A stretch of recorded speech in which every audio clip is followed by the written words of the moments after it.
Alright, Handyman Lou with Handyman's Garage with the S10 build V8 swap.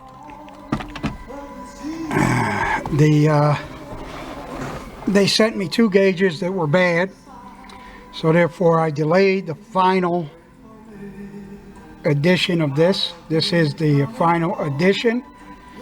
I ordered two new gauges and sent the other ones back because I like, for water and oil, this is a better gauge. Check it out. And plus all my underneath, all my paneling is back on underneath and everything. You see them swiping? On this side with the green bar is gas. Is the water temp. And the other one that swiped and disappeared is your oil gauge. It has a... Let's start it up, see if you can see anything happening. The numbers are wrong right now because it ain't running.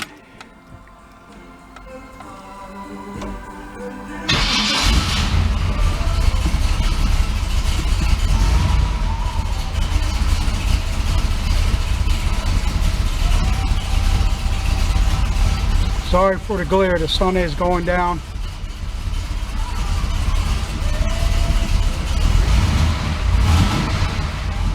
There you go. 42 pounds, 43 pounds at idle.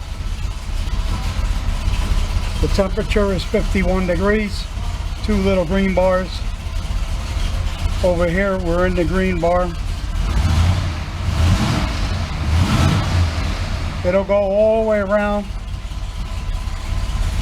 to here, and then it turns red. So that means I guess you're in bad shape over there.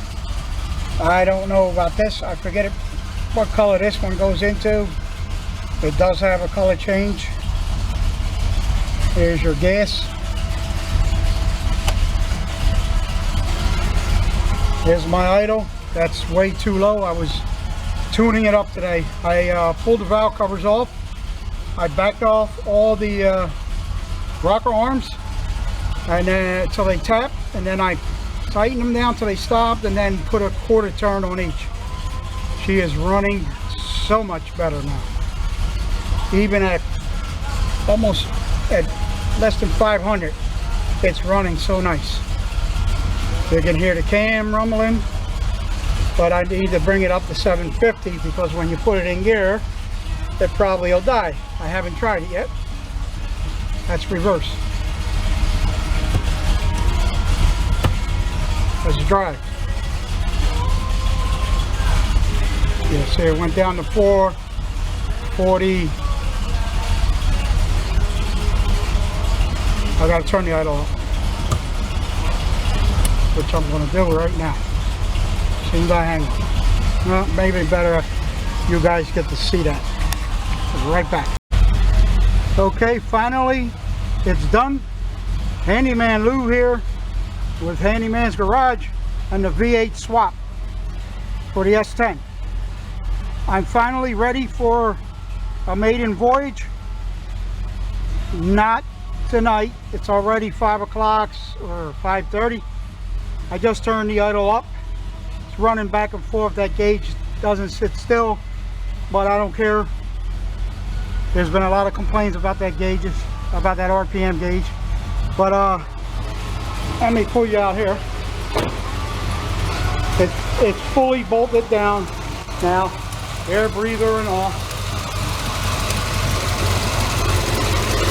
I pulled the valve covers off today. I backed off the rocker arms till they tapped. Then I drove them down until they stopped tapping. Then I went 1/8 of a turn tighter. But this is a roller. With it running, I had to do modifications again here to get the valve cover off, so I just cut off the whole back half. The air conditioner is not being held on by the back. It's only being held on in the front. Really, I don't see that coming loose. If it does, I use some Loctite the next time around. I'll just keep an eye on it. All the wires gone. There you see some cut wire. This is some of the wire that originally goes into the fuse box. So we're leaving that alone for right now. This is my mess right here. That goes to the bus bar, which is controlling everything. All the gauges, distributor, fuel pump, thermostat, the choke, electronic choke. Now, it's also going to be probably taking care of my AC, because when I cut all the wires, you know, some of them, this got cut out, and over here there's a cutout somewhere, and then there's one right behind the AC. So I got to figure that out, and then refresh the hey Google, talk, and refigure that out, and get the AC to start turning, and put some Freon in it, because I did let it fly in the air. It was working before I installed this engine, so I know. I also found the one header bolt, so there, because it was leaking so long, it actually burnt up the gasket, but it slowed down that little leak. You can only hear it once every other miss, like you don't hear it like before, where it sounded like a rocket arm tapping, which there was one in there tapping, and that's why I pulled the valve covers off and retightened up. Live driving, I did it. I mean live, while the engine was live, I covered up the headers all that man, malarkey. So this is really ready. I did the transmission, the cross member. It is all welded up.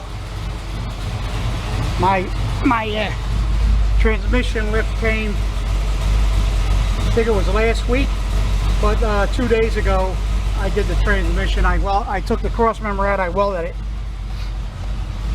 and well, there you go.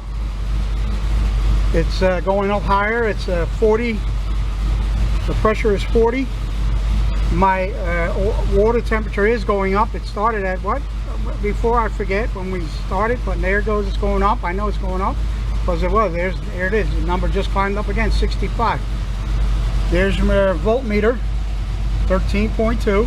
And what happens is, as the battery charges up, the voltmeter goes down to like 12.2. Never goes below that. So that's how I'll know if it's charging or not. This friggin' meter, this is your RPM gauge, and this, the only reason why I took out the other one is because I wanted it all digital here.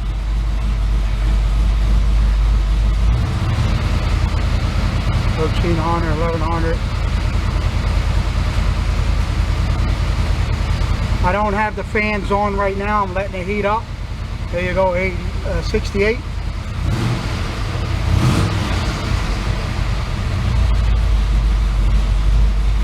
Coming right back down to 750, 7 something. Let's see what it does in gear. Let's see how low it goes.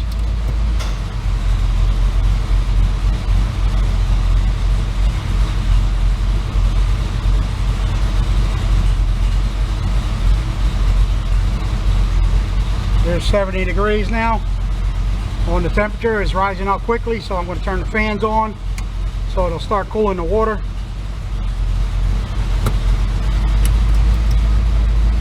And let you listen to it in the back. You can hear the loping cam.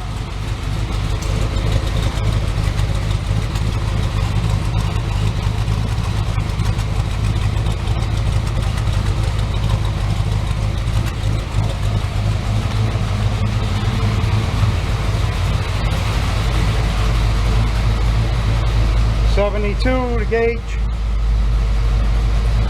I think tomorrow morning I gotta re-register it. I'll do it online tonight, get it re-registered as a legal car driving. It is insured. I always keep it insured along with my van, my daily driver, so this always stays insured. But the registration is out of date, so I'll put the registration on so I can legally drive it on the street. It's going to go, I'm going to take it around the city here a few blocks, make sure, you know, test it, make sure everything is cool. I'm going to make sure I'm close to home where I could tow it back if anything happens. There you go. Here's the first orange line. It's an orange line going to 75.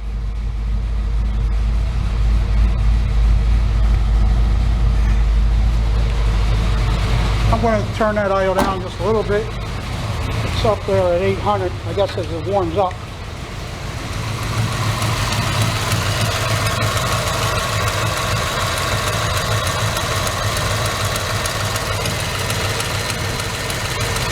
Where the hell did it go? There it is. I mean, that was a really minute turn. Didn't turn it hard.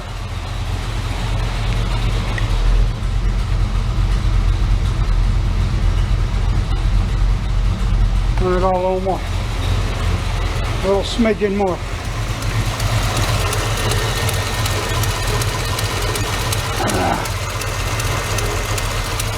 Right there. We'll leave it there for now for a test out. Now mind you, I got solid motor mounts in this thing. Solid bottom mounts are steel, and the mounts going to the engine are solid. There is no give. Transmission does have a rubber mount in it. I got traction bars, so you know, I'm going to give it its first burnout tomorrow. I'll carry you guys along and let you take a listen to that. It'll be tomorrow morning. I think, you know what? I got to go to the store. I got to go to Acme or ShopRite and pick up some food because I'm a little bit.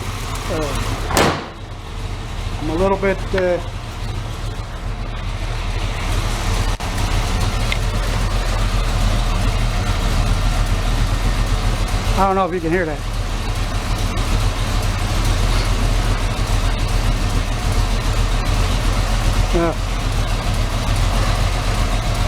When I got this truck, it was friggin' A1 paint job. I done messed it all up. Got chips, cracks, chip here. Now, what the heck? It's a grocery getter. Here's my other baby. Bluetooth speakers, so I can play off my cell phone, carry my cell phone, charge it at the same time. Cup holder, large cup holder. It's actually adjustable. You can make it super large. She'll do 120. It's a 650 executive. As you can see, the mirrors fold in and the windshield goes down. It's Suzuki. Suzuki was the only bikes that made windshield go up and down. That, as far as I know. I don't know if anybody's doing it now. But there you go, here's a shot of it this way.